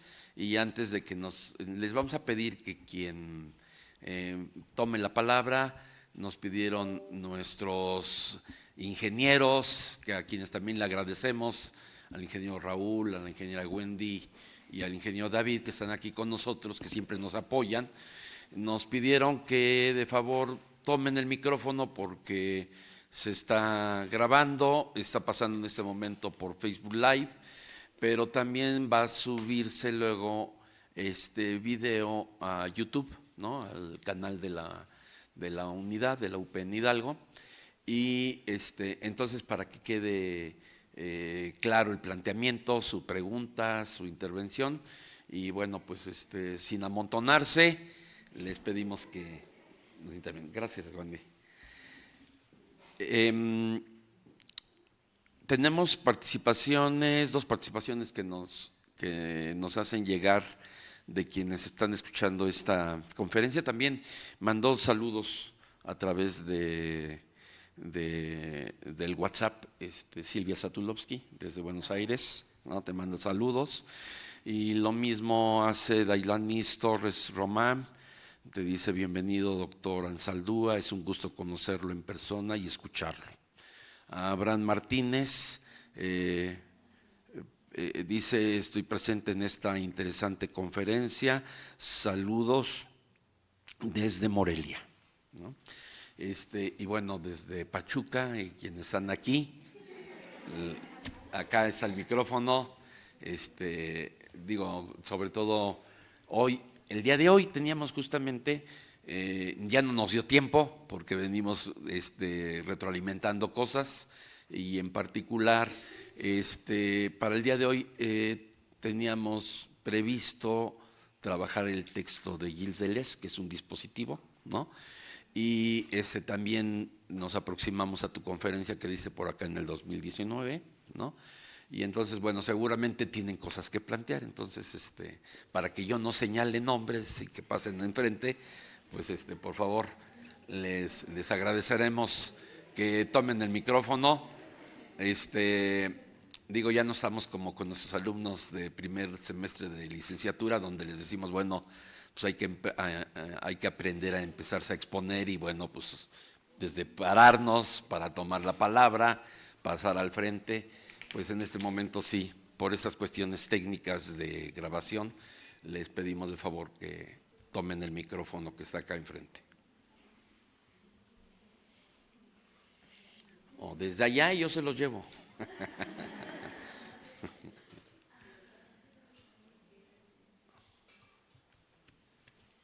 Digan.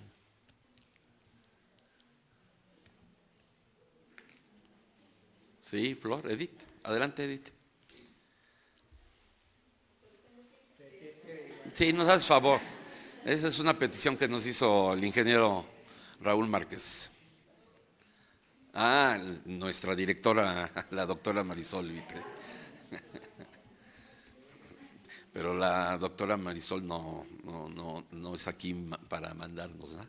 Pues primeramente mencionarle que es un gusto conocerle personalmente porque efectivamente ya revisamos su conferencia de 2019.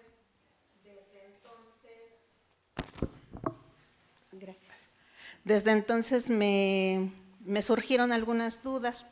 Como lo comenta el doctor Antonio Zamora, estuvimos revisando pues algunas acepciones de dispositivo, pero conociendo ya tanto la conferencia de 2019, lo que hoy gratamente nos comparte, a mí me queda así como que una duda.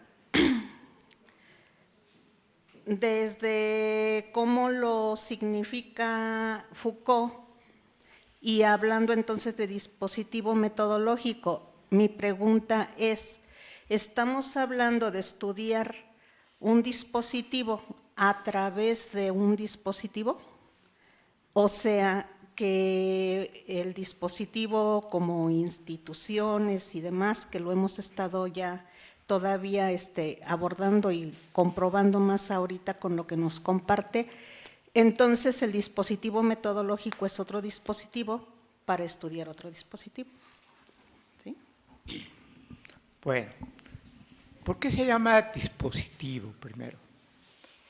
Porque se trata de crear condiciones para, es decir, disponer las condiciones para.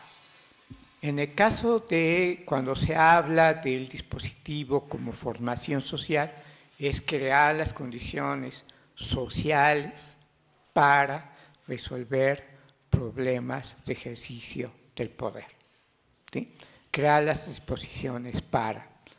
En el caso del dispositivo máquina, el dispositivo teórico-metodológico, es crear las disposiciones para investigar, intervenir. ¿Sí? Es como decir, yo voy a crear las condiciones para, es decir, hay condiciones sociales para el ejercicio del poder, dispositivo como madeja, como formación social. Hay disposiciones que yo voy a crear para entender la madeja, es un dispositivo teórico-metodológico voy a crear condiciones para investigar, para indagar. Voy a seguir una serie de estrategias, pueden ser estrategias de investigación cuantitativa y también cualitativa. Voy a aplicar una encuesta, voy a crear un cuestionario, lo voy a pilotear y voy a tomar una muestra y voy a aplicar mi cuestionario. Estoy creando las condiciones para recabar información a través de una encuesta. Metodología cuantitativa, voy a sacar frecuencias, voy a sacar porcentajes, puedo a lo mejor sacar correlaciones, pero también, digo, no es suficiente, dentro de mi dispositivo, voy a tener una estrategia cualitativa, voy a observar, voy a hacer entrevistas en profundidad y voy a recabar información. Y tengo un modelo metodológico mixto, con estrategias cuantitativas, cualitativas, y forma parte de mi dispositivo, son condiciones metodológicas que yo dispongo para obtener información y conocer eso que estoy construyendo como objeto de estudio o objeto de intervención. ¿Sí? No sé si más o menos quede claro. Okay.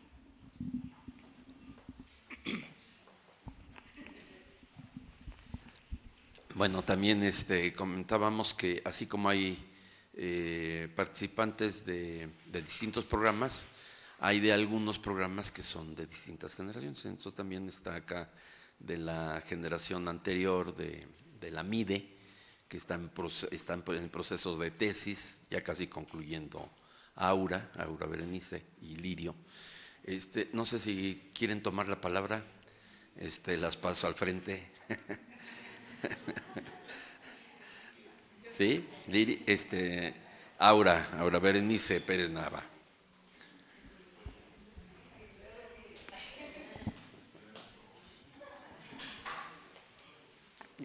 Hola, buenas tardes. Bueno, primero agradecerle el que nos esté compartiendo este espacio. Creo que platicaba con Lirio, igual vimos la conferencia del 2019. Nosotros cuando hicimos el examen de admisión leímos justamente Deleuze y lo leíamos y pues más o menos entendíamos, ¿no? Yo la verdad me ayudó mucho la conferencia del 2019 y ahorita esta conferencia que nos comparte, híjole, me esclareció muchísimo más. Bueno, quizás mi pregunta o un comentario como para reafirmar un poco el dispositivo que construí. Y dice dispositivo, sí es cierto, porque fuimos empleando estrategias, instrumentos, técnicas, como primero yo decía, no, pues es que se separa el dispositivo, quizás en un momento fue el de indagación, ¿no? Que es el de cartografiar y ver en qué posiciones están los sujetos, en qué disposición también están para trabajar, y ese mismo dispositivo, yo en ese momento de mi proceso de la maestría, pues decía, ahí se queda, ¿no? Y no encontraba cómo se entrelazaba.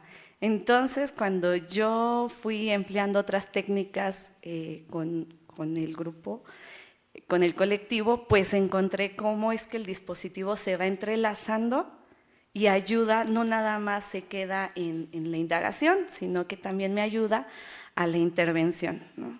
Y que esas estrategias, pues los mismos sujetos van mencionando o diciendo cómo poder o qué camino seguir para nuestra intervención y volvemos a la investigación, ¿no? Entonces, ahorita, el día de hoy, pues veo que vamos por buen camino, que lo hicimos bien y que les comento a los de esta generación que pues sí tenemos muchas incógnitas conforme vamos en el camino, pero que nos ayuda mucho a esclarecer. Entonces, mi pregunta era esa, ¿no? Que si el dispositivo tenía como diferente, cambiaba de acuerdo como a la fase en la que nos encontrábamos y cómo es que nosotros lo podíamos ir visualizando y entendiendo mejor.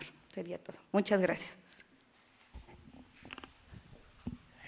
Bueno, sí cambia y cambia, vamos.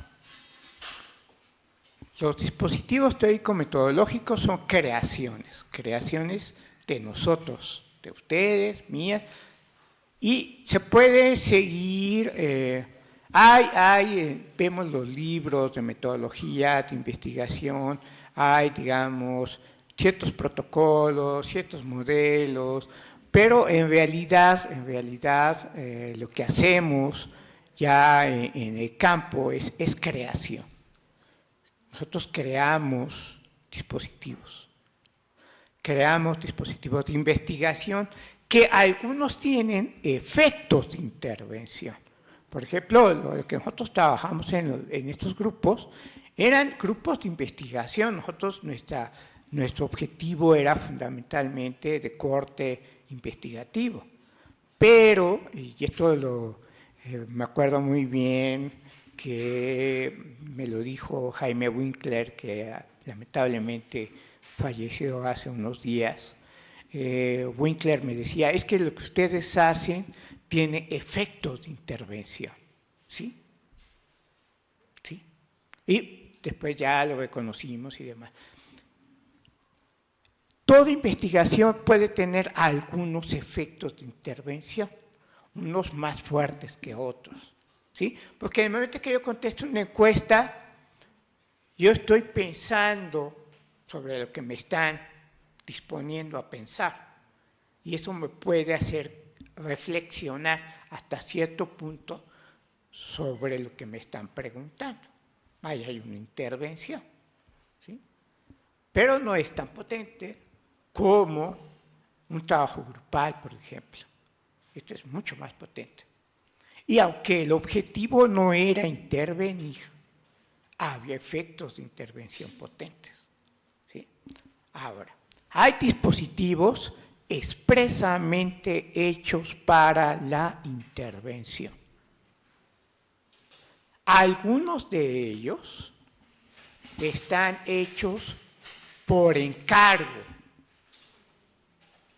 Cuando se hace trabajo de desarrollo comunitario y demás, yo ahorita estoy participando en un proyecto del DIF, donde el DIF convocó a, digamos, asociaciones civiles que trabajan diversas problemáticas que tienen que ver con la familia, problemáticas de adicciones, de violencia intrafamiliar, de enfermedades, etcétera. Y también convocó a investigadores, en este caso me invitaron a mí, invitaron a otros investigadores. Y el mismo DIF tiene sus programas de atención, que son programas de intervención, ¿sí? Expresamente. Algunos de estos programas están hechos por encargo de el DIF mismo, por encargo de otra institución. Y el problema de ahí la problemática, los dilemas, esto pues, se tiene que trabajar. Si es una intervención por encargo, uno se pregunta, bueno, yo voy a intervenir por el encargo de... Es una violencia frente a la comunidad donde yo voy a intervenir, si yo no le escucho. Yo tendría la idea del encargo, la demanda, yo tendría que escuchar la demanda de la comunidad. Ok, el DIF quiere que yo haga esto, pero esto a la comunidad le sirve, le interesa, lo quiere, o cuáles son sus demandas. Esto es parte de algo que trabajaba el análisis institucional desde el URO, la PASAD y todos ellos. ¿Sí? La diferencia entre cargo, demanda y cómo se juega esto, ¿no? Y eso en los dispositivos, una de las cosas, sobre todo cuando son dispositivos de intervención, una de las cosas que tenemos que considerar es esto. A veces se llega a la comunidad sin un encargo, a veces. Pero entonces hay problemáticas de la comunidad, un poco el diagnóstico es cuáles son esas problemáticas, pero no nada más un diagnóstico que yo hago, es un diagnóstico que hace la comunidad. ¿Qué problemáticas tienen? Y esos problemas que tienen, encuadrarlos desde la madeja, desde un campo problemático. Hay más problemas. Ustedes reconocen esto, pero hay más problemas. Yo estoy acá o estamos acá, un grupo de personas que queremos ayudarlos. ¿A qué? A que aborden ustedes, la comunidad, algún problema y nosotros vamos a ayudarlos a que entre todos tratemos de abordar eso. Esa es otra forma de intervenir. Hay muchas formas. No toda intervención tiene esta característica. Hay intervenciones por encargo que son sumamente violentas. ¿Sí? Entonces, y se montan dispositivos para eso. ¿Sí? Muchos de los desarrollos comunitarios, a veces implementados por los gobiernos, resultan ser sumamente violentos. No solo no ayudan a las comunidades, sino que las lesionan. ¿Sí? Entonces, esos son un tipo de cosas que uno tiene que estar cuidando. No sé si respondo con esto a tu inquietud. Sí, bueno, pues es la oportunidad de preguntar, ¿eh? Está aquí el doctor. Ahora es cuando pueden preguntar, ¿no? Luego nos van a hacer inventar si lo hacen ya en su ausencia, ¿no? Pero bueno, les decía, no sé si Heriberto, Karen, Cari, aunque te tapes el rostro. No sé si alguien más tenga alguna otra pregunta. Sí, Karen, adelante. Yo sabía que sí.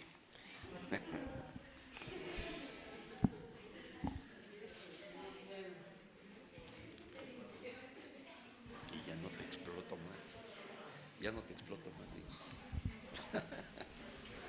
Hola, ¿qué tal? Buenas tardes. Buenas tardes a todos.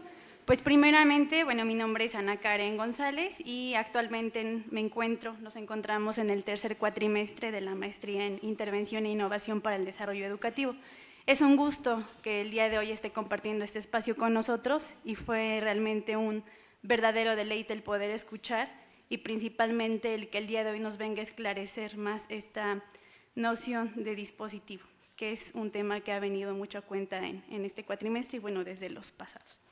Mi pregunta iría en función a cómo saber que el dispositivo perfilado es pertinente.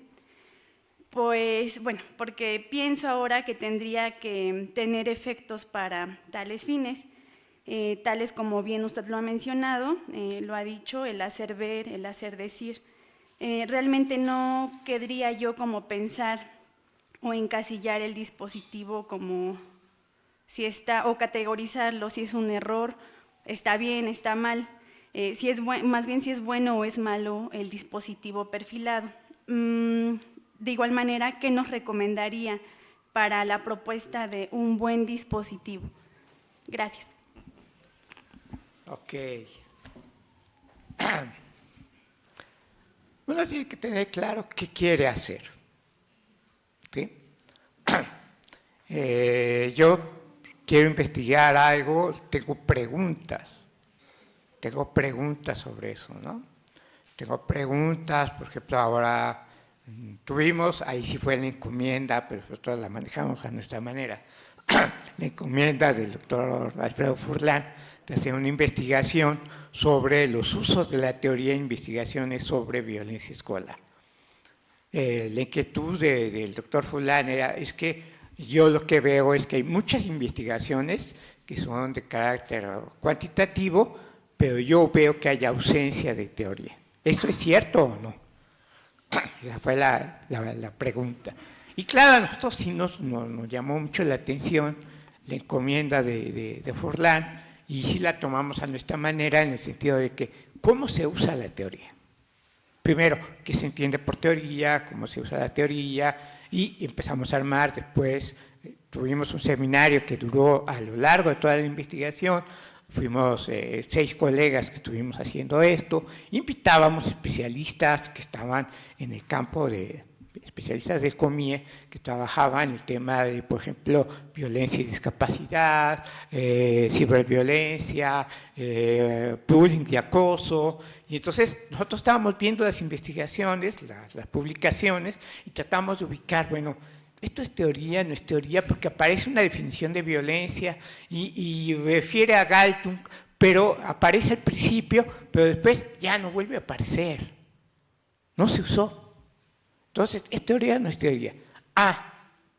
Construimos una categoría, la categoría de noción. Se puede usar una categoría nocionalmente, aparece la definición, pero no se utiliza conceptualmente. No hay un uso teórico. No hay un uso teórico. Entonces, ¿cómo fuimos construyendo esto? ¿Servía o no servía lo que estábamos haciendo? Una forma es primero preguntarnos, la pregunta fue, digamos, cambiada, nosotros la cambiamos por el uso de la teoría. La pregunta era de Alfredo era, ¿hay teoría o no hay teoría? Nosotros la cambiamos, ¿se usa la teoría? ¿Cómo se usa? ¿Se usa como noción? Con fines academicistas, ya cumplí. Me pidieron que yo definiera, ya cumplí. Me pidieron marco teórico, puse mis definiciones, ya cumplí, palomita. Pero no tiene uso en la discusión de la información que se estaba recabando. Como si los datos hablaran por sí solos. Entonces, es un uso academicista, es un uso nocional, no es un uso teórico. El dispositivo teórico-metodológico para investigar eso implicó ir construyendo esta categoría de noción, concepto, teoría, uso. ¿Está bien? ¿Está mal? ¿Qué me permite ¿qué tipo de respuestas me permite dar a las preguntas que me hice? ¿Me permite dar respuestas que me permiten comprender lo que estoy investigando? El dispositivo me está sirviendo. Sé que puedo construir otro dispositivo y que me va a dar otra información, sí. Pero en concreto, para lo que yo me estoy preguntando, la forma en que estoy indagando, ¿me está dando respuestas a esto? Sí. A sabiendas de que no son respuestas acabadas, seguramente hay más. Seguramente si yo empiezo a cambiar la mirada en que miro el objeto, voy a necesitar otras categorías porque estas de nuevo son insuficientes. ¿Sí? Entonces, hay buenos y malos dispositivos en función de qué. ¿De qué me pregunté? ¿Cómo estoy recabando información? ¿Cómo estoy construyendo y me está permitiendo comprender lo que yo construí como objeto? El dispositivo me está sirviendo. Me está sirviendo. Sé que no voy a agotar la realidad con eso, lo sé. Tengo ahí que ser más humilde como investigador. ¿Sí? No sé si doy respuesta. Ok. Por acá Vero seguramente iba a participar y qué bueno que lo hace. Adelante, Vero.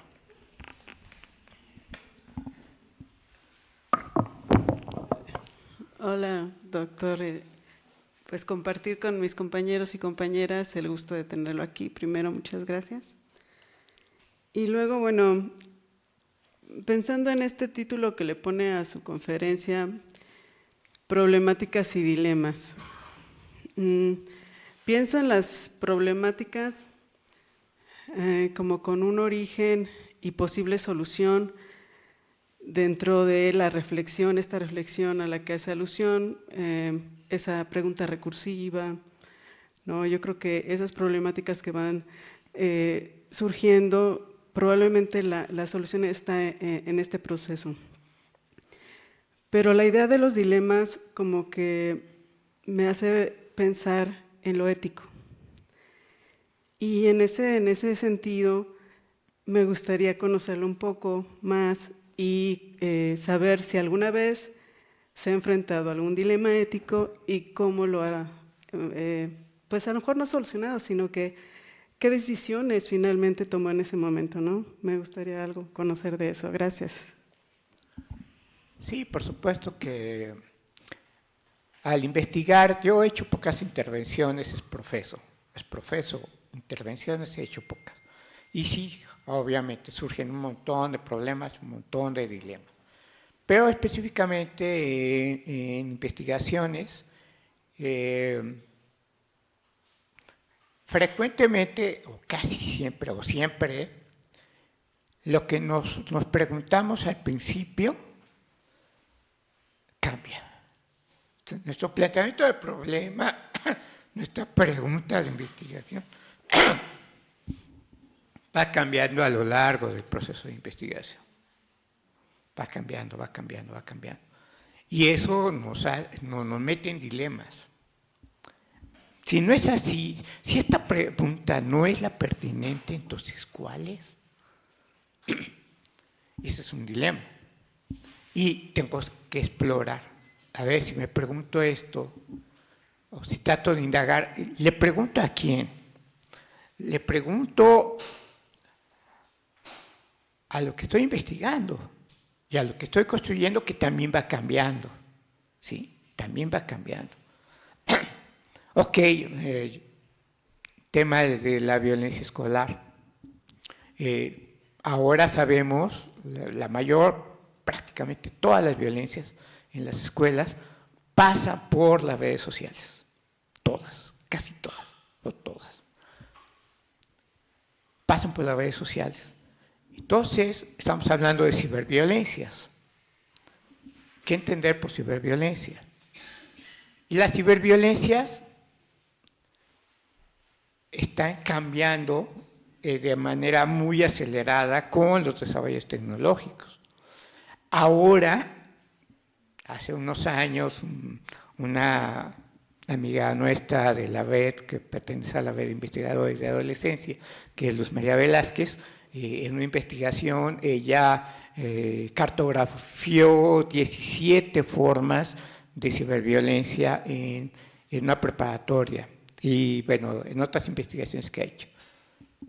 Ahora hemos cartografiado 23, 24 y van a seguir más. Ahora se está usando inteligencia artificial para hacer violencia, para violentar.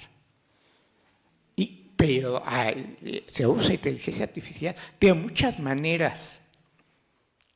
Y seguramente a esas maneras las vamos a tener que cartografiar. ¿Por qué? Porque tiene sus peculiaridades. Entonces, decimos, violencia escolar, bullying. No. Esa es una partecita.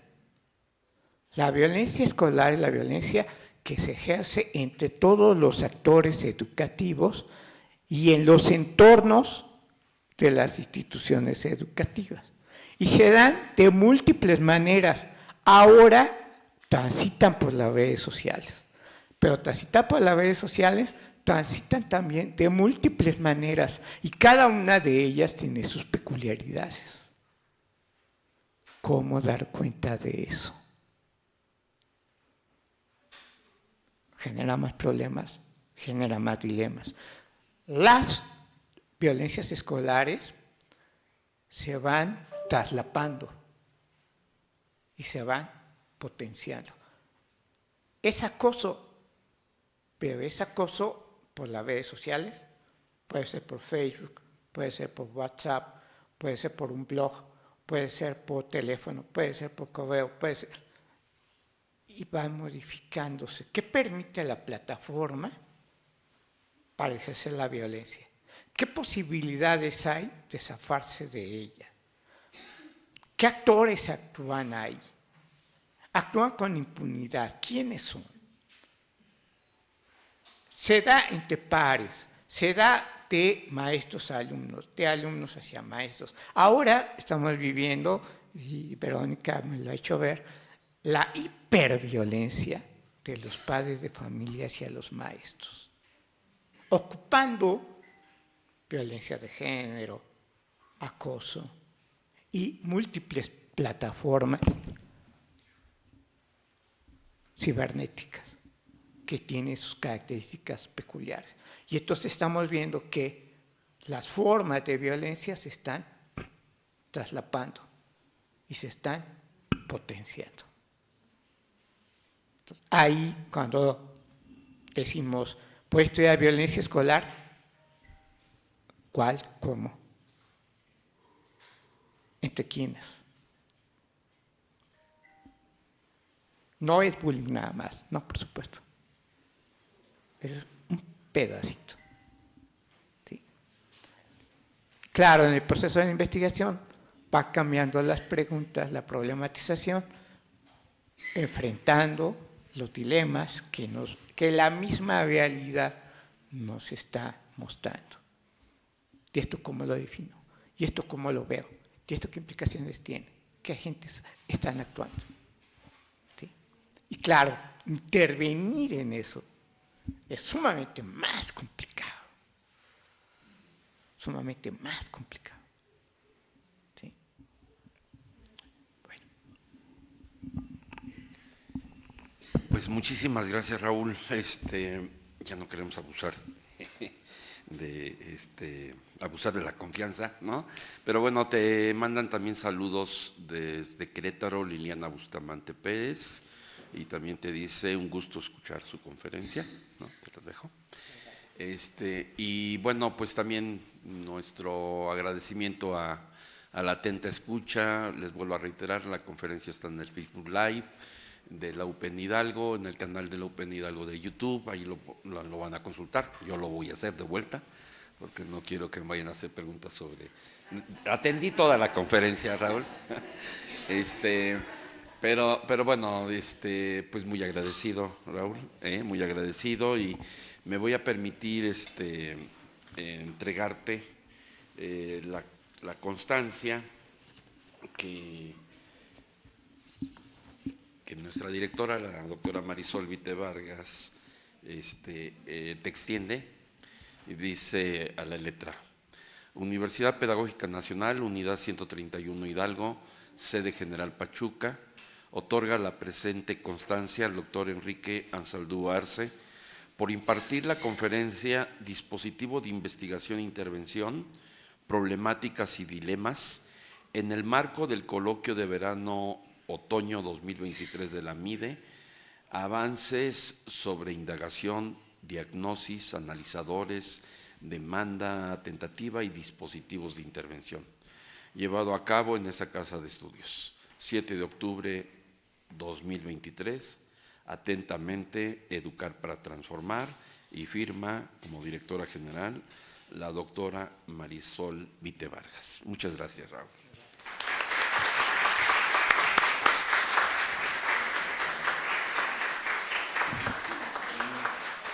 Y también, bueno, como parte del colectivo de la MIDE, siempre hemos acostumbrado, de alguna manera lo que podemos hacer es agradecer simbólicamente, extender la mano de abrazo de amistad, con un presente que siempre tienen a nuestros invitados, en este caso a ti, nuestros alumnos de esta generación, y te lo va a pasar a entregar Mayanín, y te va a decir algunas palabras.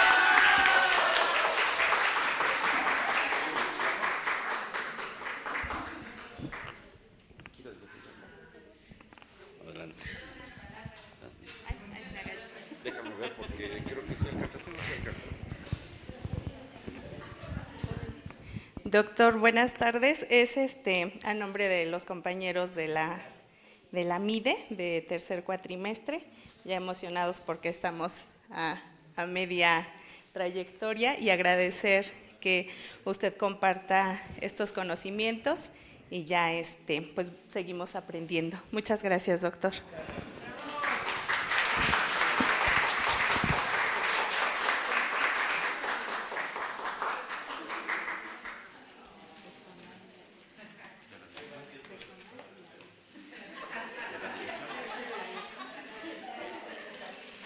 Bueno,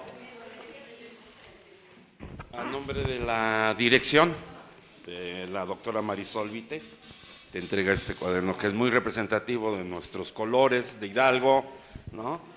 Y muy ligado también a eso. Marisol, muchas gracias. Este es un obsequio en nombre del colegio académico. También trae ahí una frase de Foucault, ¿no? Y viene personalizado. Pues muchas felicidades, Raúl. Gracias.